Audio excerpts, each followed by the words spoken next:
Welcome to CSK Darbar. இன்னைக்கு நம்ம ஒரு அருமையான சென்னை ஸ்பெஷல் ரெசிபி பார்க்க போகிறோம். அதுதான் வடகரி. எல்லா ரெஸ்டாரண்ட்ஸ்லையுமே சென்னையில் வந்து வடகரி ரொம்ப ரொம்ப ஃபேமஸ்ஸு. இட்லிக்கு, தோசைக்கு எல்லாத்துக்குமே சூட்டார ஒரு அமக்கலமான ஒரு டிஷ்ஷு இன்னைக்கு பார்க்க போகிறோம். வாங்க எப்படி செய்யலான்னு பார்க்கலாம். ஃபர்ஸ்ட் நம்ம வானலி ஆன் பண்ணிக்கிறோம். கொஞ்சமாக ஆலிவ் ஆயில் விட்டுக்கிறோம். நீங்கள் வந்து எந்த ஆயில் வேணால் யூஸ் பண்ணிக்கலாம். நான் ஆலிவ் ஆயில் எடுத்திருக்கேன். எண்ணெய் நல்லா காஞ்சிருச்சு.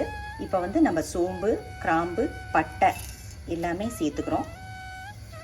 பொரிஞ்சு வந்ததும் நம்ம வந்து ஜிஞ்சர் கார்லிக் பேஸ்ட்டை சேர்த்துக்கிறோம். நல்லா வதக்கி விட்டுக்கிறோம்.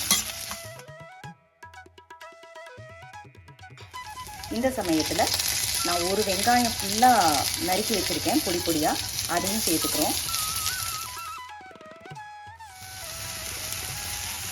வெங்காயம் நல்லா வதங்கிடுச்சு. இப்போ வந்து நான் 2 பச்சை மிளகா டு 3 பச்சை மிளகா வந்து கீறி வச்சுருக்கேன். அதோட 4-5 கருவேப்பிலையும் போட்டு அதையும் சேர்த்து வதக்கிக்கிறேன்.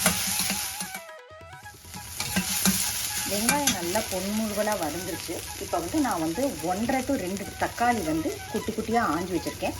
அதையும் சேர்த்து நல்லா வதக்கிக்கிறேன்.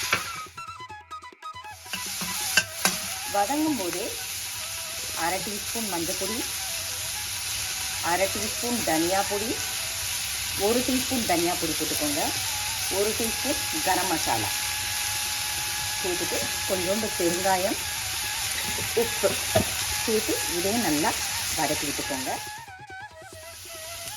இதில் சிம்மில் வதங்கிட்டு இருக்கட்டும். மீன்வேல் நான் 4 to 5 வடை ஆல்ரெடி பண்ணி எடுத்து வச்சுருக்கேன், மசால் வடை. அதை வந்து நம்ம உதுத்து எடுத்துக்க போகிறோம். நல்லா வடையை உதுத்து எடுத்துக்கிட்டேன். இப்போ வந்து நம்ம வதக்கி வச்சுருக்கிற வெங்காயம் தக்காளியில் 1 டம்ளர் தண்ணி சேர்த்துக்கிறோம். தண்ணி சேர்த்து இது நல்லா கொதிக்கட்டும். கொதிச்சுட்ருக்கும் போதே ஒரு 1/2 டீஸ்பூன் காஷ்மீரி சில்லியும் ஆட் பண்ணிக்கிறோம் காரத்துக்கு.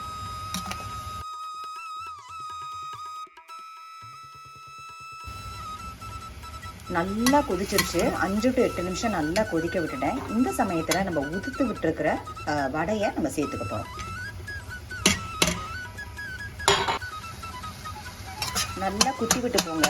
நல்லா வந்து அது இது தெரியாமல் அப்படியே வந்து ஃபுல்லாக ஸ்மாஷ் ஆகிடும். சுவையான வடகரி ரெடி. இப்போ வந்து நம்ம கார்னிஷ்க்கு கொத்தமல்லி லைட்டாக அப்படியே தூவிட்டு போகிறோம். அவ்வளோ டேஸ்ட்டாக இருக்கும். இட்லிக்கு, தோசைக்கு எல்லாத்துக்குமே ட்ரை பண்ணி பாருங்கள். தேங்க்ஸ் ஃபார் வாட்சிங்.